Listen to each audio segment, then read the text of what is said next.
I think other applications also have extraordinary curriculum vitae, right? I believe they already have some publications in the field of economics. They also attend so many conferences, perhaps more conferences than I do. So, to be brutally honest, I don't know why my applications stand out.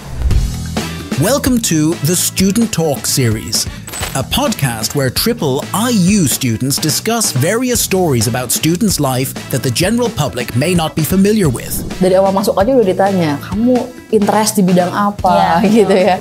There are still many people who don't even care about their healthy lifestyle.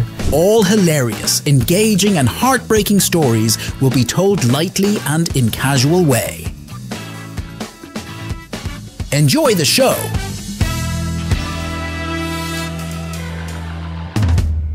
Good morning, everyone. Today, welcome to a podcast organized by Yusuf Kala Students Talk in collaboration with ASIS, which is Faculty of Social Science Student Association. My name is Wali Eso, and I'm honored today to be the moderator in this podcast. Today, we are joined by Rizky Atiyaksa, an MA student in political science in Universitas Islam International Indonesia here. Rizky has remarkable academic experience and professional experience as well. Rizky has served as a policy advisor, conducted award-winning research on democratization, contributed to many publications on clean energy and inclusive elections, and also represented Indonesia at the international level. Most recently, he also won a scholarship to go and study a PhD with UIII scholarship in London. So this has demonstrated that Rizky is indeed an individual who is highly academic focused. So today he will take us through his academic journey, and then will also tell us how the life in UIII has been as an MA student, to also actually inspire some of the students in the Faculty of Social Sciences and also students in other departments. So to move on with the program, Rizky, I would just like you to introduce yourself better to the audience, for them to actually understand and know who do we have today here. So can you briefly also introduce yourself? Yes, thank you very much for your kind opening and your kind introduction, Wally. When you kind of introduced me briefly, I felt like, okay, there's a lot on my shoulder in the sense that I don't think I'm all of those things. But yeah, I mean, allow me to introduce myself. My name is Rizky Atiyaksa. Thank you very much for having me. The pleasure is all mine. And I am a master's student here, just or about to graduate, right, at the end of this August. I studied, at the master level, I studied political science, right? And I also hold a bachelor degree in international relations from Brawijaya University. It's located in East Java, Malang. And then, yes, I will go to London. Alhamdulillah. I will go to London on September to pursue a PhD degree, surprisingly, in economics, from political science to economics. I mean, what a ride, right? And I also I have published some publications, a book chapter.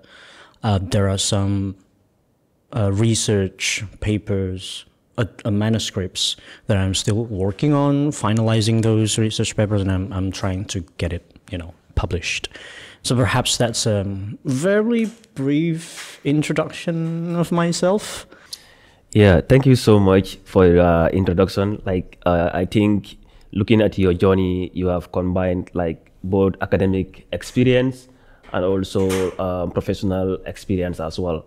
I'm just wondering, looking at your background, in your BSc, you studied international relations, but in your master's degree in UIII here, you are currently pursuing Master of Political Science, and I think you specializing in comparative politics, right?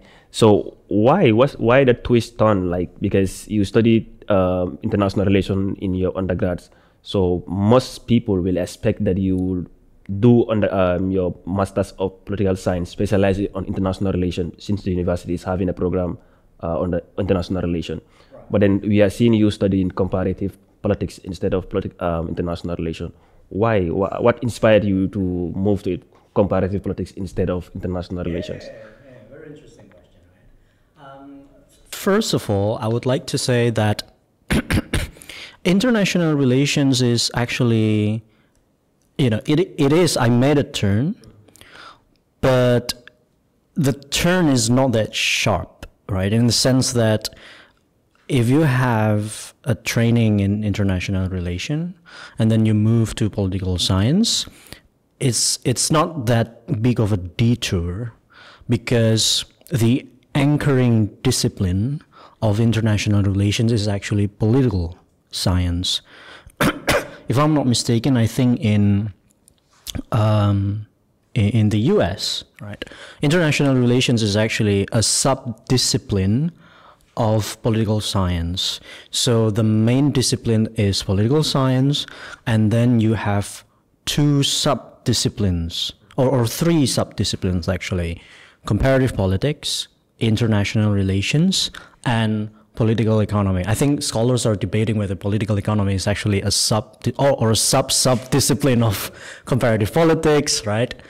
But the main idea is I don't really take a big shot, right, in my academic journey. If anything, I would say that studying political science, right, is kind of blessing, because I have the privilege to visit I would say the epistemological root of international relations, right? Because the first time you think about international relations, many layman people think that, oh, you're going to be a diplomat, right? Oh, you will learn French because it's a language of diplomacy, right? It's none of that, right? When you learn international relations, none of that. So you're just implying there is misconception about how people see international relations? I think so. People see me differently when I said that I study international relations. They think I go to the UN once a year. No, it's not the case. I have to read books, right? And what are the books are talking about? They essentially talk about international politics, right? And so revisiting the root thoughts of those studies is really great, right? And that's why I took a detour to studying democracy, subjects that are essentially or quintessentially politics, right? And I took I studied those subjects. Okay, thank you so much. I think you answered the question well. Now, looking at your journey to go to PhD, and then I can see like there's a slight twist in kind of your academic journey, because I believe you want to study economic policy in your master's. How do you connect, in your PhD, how do you connect that to your academic background in international relations and now in political science, comparative politics? Right. There's a lot of background story. There's a lot of background story in it. I don't know where to start, but look, your question is something that the interviewer panelist for my scholarship also talk about, right? So in the process of applying to that scholarship, It's called the Ariman Scholarship, provided by the ISRSF, the Indonesian Scholarship and Research Support Foundation.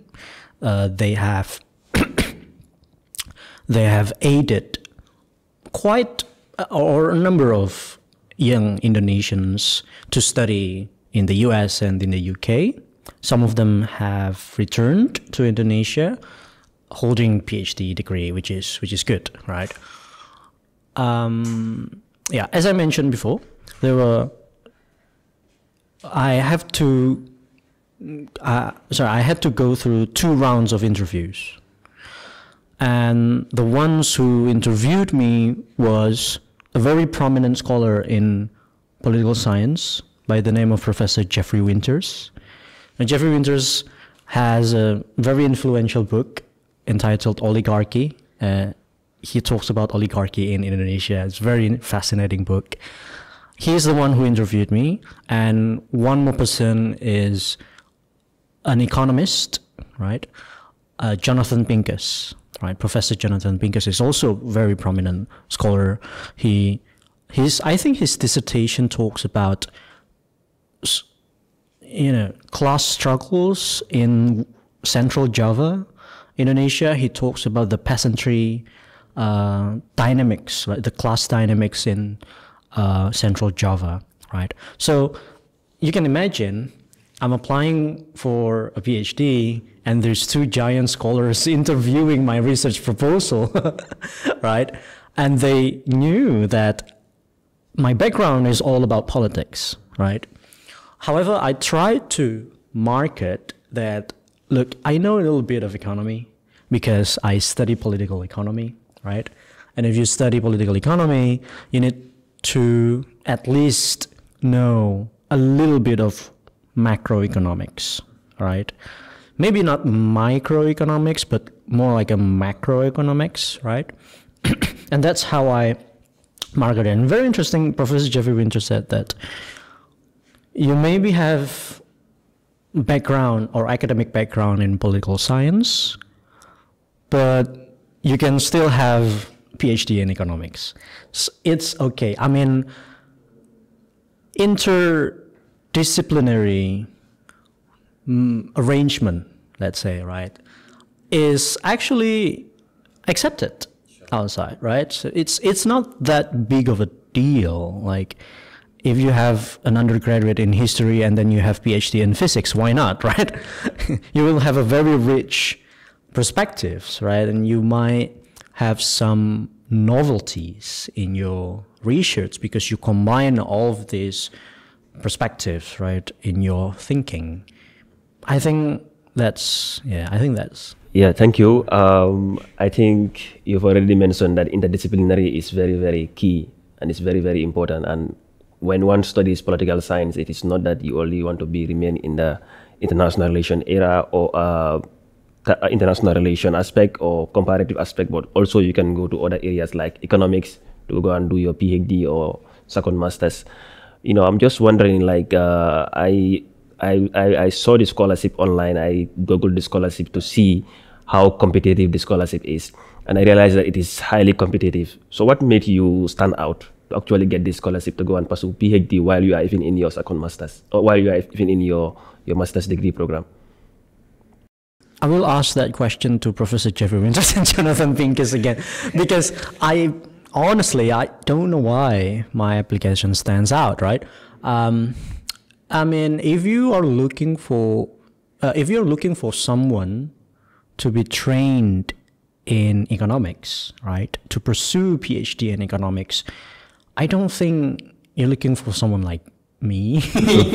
you will look for someone else with, perhaps a more promising profile. Perhaps maybe your extracurricular activities give you an edge to other applicants, like maybe your publication, you've been very active in terms of publications and other extracurricular activities like traveling, attending conferences. I think other applications also have extraordinary curriculum vitae, right? I believe they already have some publications in the field of economics. They also attend so many conferences, perhaps more conferences than I do. So to be brutally honest, I don't know why my application stand out. However, now let's talk about some guesses why my application stands out, right? I'm trained in political science. I'm trained as a comparativist, right, in political science.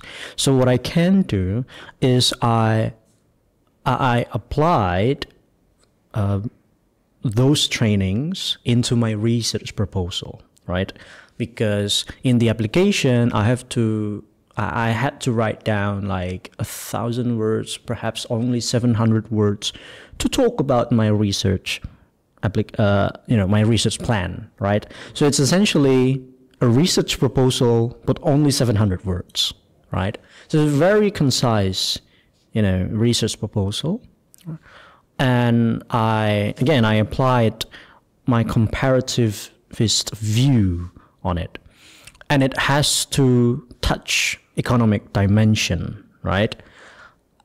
What I did was, here's what I proposed, right? All right, so this is what I said to Professor Jonathan Pincus. I hope it's okay, right? I'm just sharing my experience. If we look at the adoption of renewable energies, particularly on electricity generation, of all Southeast Asian countries, right? Who do you think? Perhaps this is also a question for you, right? Who do you think adopt more, clean energy in Southeast Asia? Which country do you think adopt more clean energy in Southeast Asia? Maybe Vietnam. Yeah, Vietnam. That's right. So do you know who's the second cleanest in electricity generation? Maybe Indonesia. No. No. But I know Vietnam is among the champions of Yes. clean energy transition in Southeast Asia. It's true. Yes, it's true. Vietnam. Yeah. And the second just after Vietnam is not Singapore. Oh, Not Singapore. Not Malaysia.